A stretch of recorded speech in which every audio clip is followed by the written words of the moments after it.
past 48 hours, there has been a verse from the book of Psalms that I couldn't get out of my head. It is a verse that most of you have probably heard in the context of funerals, but it was actually written by King David, the author of the book of Psalms, in a moment in which he was scared. King David had many enemies. He was surrounded by his enemies, and the enemies were determined to kill him. They were not interested on any other alternative than killing King David. And so he was hidden, and perhaps while that time when he was hidden, he wrote the powerful words of Psalm 23, where he says, Gam ki elech begates al mavet lo irara ki ata imadi. Even if I walk through the valley of shadow of death, I will fear no evil, for you are with me, for thou art with me. Rabbi Shlomo Carlebach added a beautiful melody to this line that says something like this. Gam ki elech begates al mavet lo hirara. Gam ki elech begates al mavet lo hirara. Lo hirara ki ata imadi. Lo hirara ki ata imadi. Try to sing with me. Gam ki elech begates al mavet lo hirara.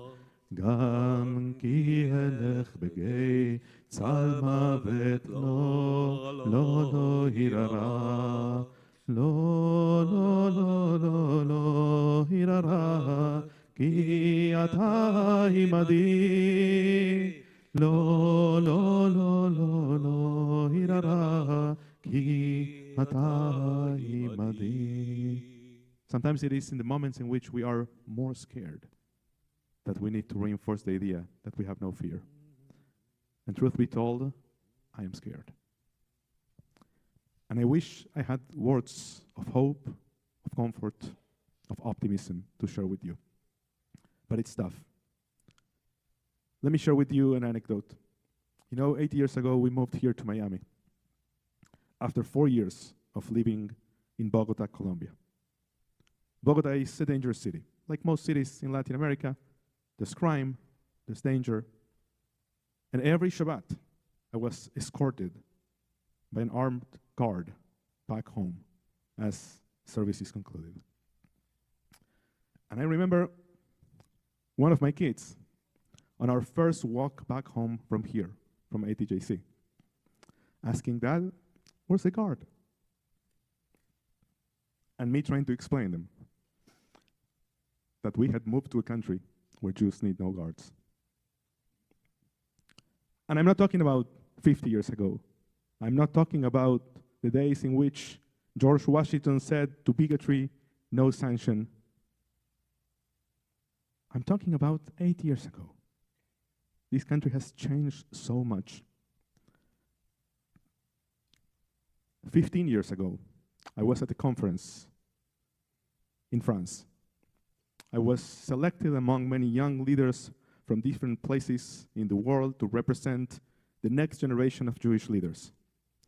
And I remember talking to a young colleague, a young Jewish leader from Paris, saying, America is next. And I was like, this guy is delusional. They have no idea what they are talking about. Paris has a huge Muslim immigration. They have other problems. They are involved in the conflicts of the Middle East. In a personal level, that which they see in France will never happen in America. And then I moved here. And I had to preach after Pittsburgh, after Colleyville, after Jersey City, after Poway, after October 7th, after so many tragic moments that I want to believe none of us imagined we were going to witness in our lifetime. I love traveling. It's one of my passions. And I love Europe. And every time I travel to Europe, I bring my baseball cap with me. I know the streets of some countries are not safe to walk with the yarmulke, with the Star of David. This past Wednesday, as I traveled to New York for this wedding that took place yesterday, I had dinner with a close friend of mine who lives in Manhattan. And after dinner, we said, let's go out for drinks. And he took me to a very fancy bar in Grand Central Station, and I was wearing my baseball cap. And the person who welcomed us said, this is a more formal environment. Baseball caps are not allowed here. I never thought I was going to be scared to show my kippah in New York City.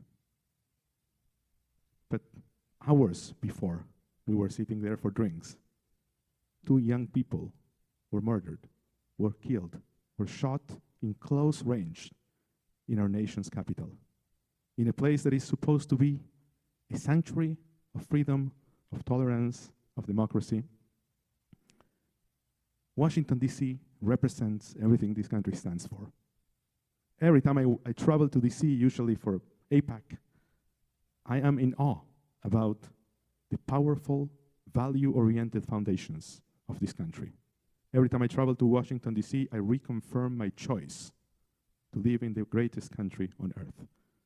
And every time I see things like what we saw 48 hours ago, my disappointment knows no limits. Free Palestine, he said, before shooting Sarah and Yaron. As I flew back from New York, this is something that I'm going to share also tomorrow with the congregation. I had the bad luck. Usually, I'm pretty good with booking flights, but for some reason, I couldn't choose my seat, and I got a middle seat. I was reading Barry Weiss' book on anti-Semitism. I had it on my Kindle. I say, this is an appropriate time to reread it. And next to me sits a young man with a Free Palestine wristband. And he tells me, I hope both parties will get to a compromise and find a solution soon. I look at him and I say, what are you talking about? He says, the book you're reading, I hope they find a compromise. The book I'm reading, I replied, is about one of the most ancient hatreds in the history of humankind. It's not about the conflict. It's about people who want me dead. And the wristband that you're wearing has the slogan that the person who killed 2 of my brothers less than 48 hours ago shouted as he shot them. So I don't want to compromise with you. You hate me. No, he said, I'm a positive guy. I'm all in for peace, for tolerance. I said, yes, but that is the symbol that people who want to see me dead wear. It's the swastika of the 21st century. Not because of what it says, but because of what it represents. It's not about the words. It's about the context in which those words are used. Believing that the Palestinian people have the right to live in freedom is not being anti-Semitic.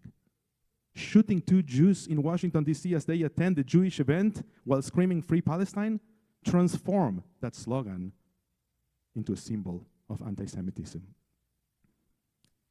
I didn't have patience for this guy. And so I told him, I don't want to be your friend. I don't want to talk to you. You are my enemy. And you know what? After they are done with me, they're coming for you. He was upset. He left the plane. We were already landed. And he said, you don't get it. You know what I was doing throughout the whole flight? I was reading a book on anti-Semitism. You know what he was doing? Because Delta gives you free Wi-Fi. He was scrolling through his TikTok. That's the enemy we're facing. So when you hear that they say it was a lone wolf, it wasn't a lone wolf. It was surrounded, it was accompanied by millions of people who see the same stupidity and the same hatred on social media. We think they are lone wolves because we don't understand how communities are built in the 21st century. Communities are virtual. You don't need to be a member of a club to be part of the collective, because you think that all those who use the same hashtag that you follow are part of your community. I could have thought that it was a lone wolf after Pittsburgh, but then came Poway, Colleyville, Jersey City, now Washington, D.C., and so many other events, LA. The list is getting too long for them to be lone wolves. I think we need to start calling things by their names. Perhaps the first ability that humankind was given when Adam was put on earth. The first thing that God asked Adam to do is to call the animals by their names. Each of them has a name. An elephant is an elephant, a lion is a lion. Each animal has a name. So when I hear people confusing anti-Semitism with the conflict of the Middle East, when I see organizations, even Jewish organizations, posting on Instagram about acts of violence, when Jews are being gunned down in Washington, D.C., when people speak about speech and hatred without saying there is an attack on the Jews, period, I feel that we lost the ability to call things by their names. Some may be intimidated by their political views and feel that it's not politically correct to say that we Jews are being persecuted here in America. Some may be influenced by some relativism that believes that it's not exactly the same. And yes, no two historical events are the same, but this smells a lot like 1937 in Germany. I know the context is not the same. I know we are much stronger. I know we have the state of Israel, and that's what will ensure that we don't go to the gas chambers again, but it's getting scary. And so I am sorry if I am missing words of comfort, of hope, of optimism. I believe that the only optimism lies in the fact that we're here together. Because when King David said, "I fear no evil, for you are with me," he was probably talking about God. But to be honest, the only hope that I have as I get ready to walk back to my house, walking escorted by an armed bodyguard, like in the days in which I lived in Colombia, is that you are with me.